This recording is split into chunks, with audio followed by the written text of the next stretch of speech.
Welcome to Democracy Now!, democracynow.org, The War and Peace Report. I'm Amy Goodman. Israel's reopened the Aqsa Mosque compound in Jerusalem's Old City after its closure sparked protests and calls to reopen from countries including the United States. Muslim men under the age of 50 are still barred from participating in prayers today over supposed security concerns. Israel shut down the compound Thursday for the first time in years following the shooting of far-right activist Yehuda Glick. Hours after he was shot and wounded, Israeli forces shot and killed a Palestinian suspect in the shooting, accusing him of opening fire when they sought to arrest him. But the Palestinian Maine news agency reports the suspect, Mutaz Hijazi, was shot and injured but still alive when Israeli soldiers confronted him on his rooftop, then killed him by dropping a water tank on him. The Fatah movement in Jerusalem has called for a day of protest today over Hijazi's death. U.S. Secretary of State John Kerry's publicly blasted the unnamed senior Obama administration official who recently called Israeli Prime Minister Benjamin Netanyahu a chicken. Speaking to The Atlantic magazine, the official said Netanyahu, quote, won't do anything to reach an accommodation with the Palestinians or with the Sunni Arab states. Kerry called the remarks disgraceful. I think we need to work quietly and effectively, and we condemn anybody who uses language such as was used in this article that does not reflect the president, it does not reflect me. It is disgraceful, unacceptable, damaging, and I think neither President Obama nor I've never heard that word around me in the White House or anywhere. I don't know who these anonymous people are if we keep getting quoted in things. But they make life much more difficult. In Iraq, the bodies of 150 members of a Sunni tribe which battled the Islamic State have reportedly been found in mass graves. Officials told Reuters ISIS militants took the men from their villages in the city of Ramadi and executed them. The discovery came as U.S. Chair of the Joint Chiefs of Staff General Martin Dempsey called for the expansion of U.S. training and advisory mission into Anbar province, but said the Iraqi government would first need to arm the Sunni tribes. Meanwhile, in Syria, the first wave of Iraqi Kurdish troops have passed through Turkey to help beat back an advance by ISIS in the city of Kobani. A monitoring group says bombings by the regime of Syrian President Bashar al-Assad have killed more than 200 civilians over the past 10 days alone. On Thursday, U.S. Defense Secretary Chuck Hagel acknowledged U.S. airstrikes in Syria may be aiding the Assad regime. As we and the coalition go after ISIL to help the Iraqis secure their government, but also the Middle East, yes, Assad derives some benefit of that, of course. But what we're talking about is a longer-term strategy that's effective in doing what we think, and the people of the Middle East, as to what's required to stabilize and secure that part of the world in effective, inclusive governments. The United Nations is warning foreign fighters are flocking to militant groups in Iraq and Syria on a, quote, unprecedented scale. A UN report obtained by The Guardian finds 15,000 people from more than 80 countries are fighting alongside the Islamic State and similar groups. In Egypt, the mother and daughter of a prominent pro-democracy activist are on hunger strike to demand his release, and the release of his imprisoned sister. Leila Souef and Mona Saif have been on a partial hunger strike since September. They stopped eating and drinking water on Monday when Alaa Abdel Fattah was detained yet again for breaking an anti-protest law. Fattah has been imprisoned multiple times since Egypt's 2011 revolution, missing the birth of his child and more recently the death of his father. His sister Sana has been sentenced to 3 years in prison and has been on hunger strike for over 60 days. In the United States, Casey Hickox, the nurse who was quarantined in New Jersey after returning from treating Ebola patients in Sierra Leone, has violated quarantine rules in her home state of Maine.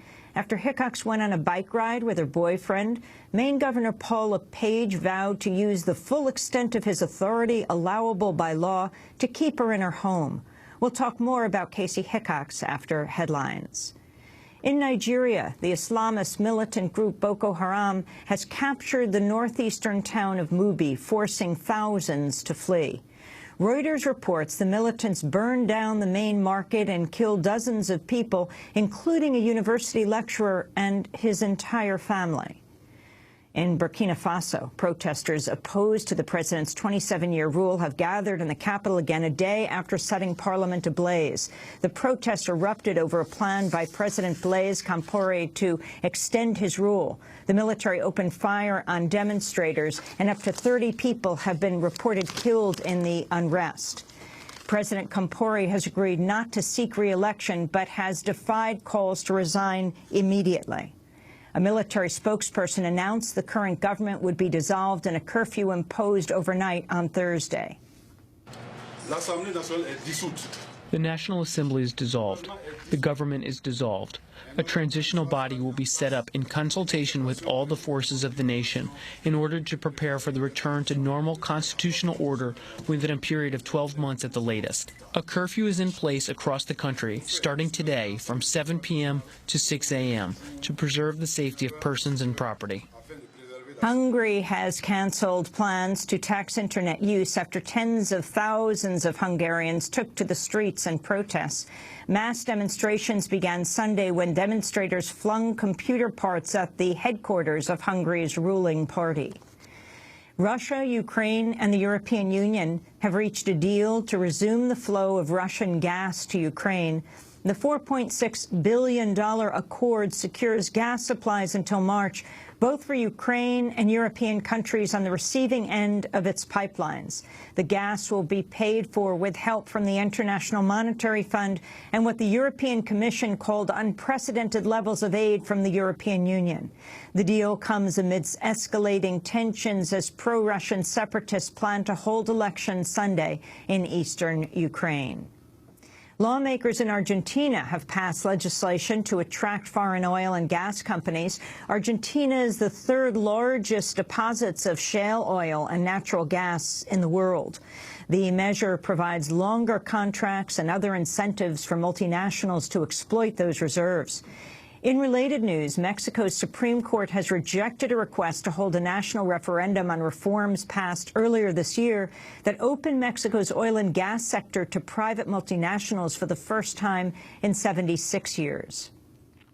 3 American siblings who went missing in the Mexican state of Tamaulipas nearly 3 weeks ago have been confirmed dead after their bodies were identified. Witnesses reported seeing the victims being abused and then seized by members of a local police unit called Hercules, which provides security to officials in the city of Matamoros. A new probe finds federal officials severely botched the investigation of a suspected arms smuggler and allowed him to funnel grenade parts into Mexico. The probe by the Justice Department Inspector General involved the Phoenix, Arizona division of the Bureau of Alcohol, Tobacco, Firearms, and Explosives, the same unit involved in the botched gun sting Operation Fast and Furious. In this case, federal agents intercepted shipments of grenade parts but allowed them to be delivered to alleged smuggler Jean-Baptiste Kingery. Some of the parts later turned up at a crime scene in Mexico. The FBI is quietly seeking a broad expansion of its power to hack into, spy on, and control computers in the United States and around the world.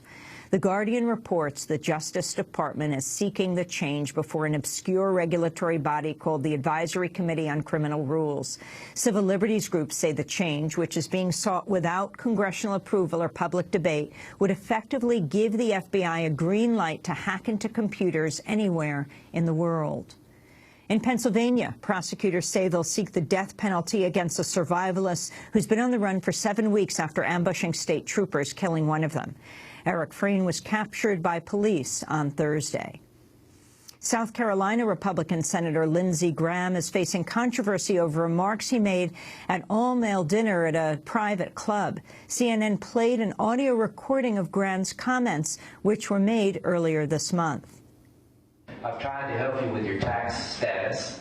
I'm sorry the government's so up. If I get to be president, white men who are in male-only clubs are going to do great in my presence.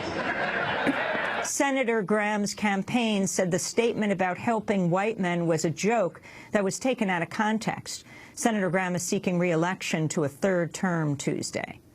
Apple CEO Tim Cook has come out publicly as gay.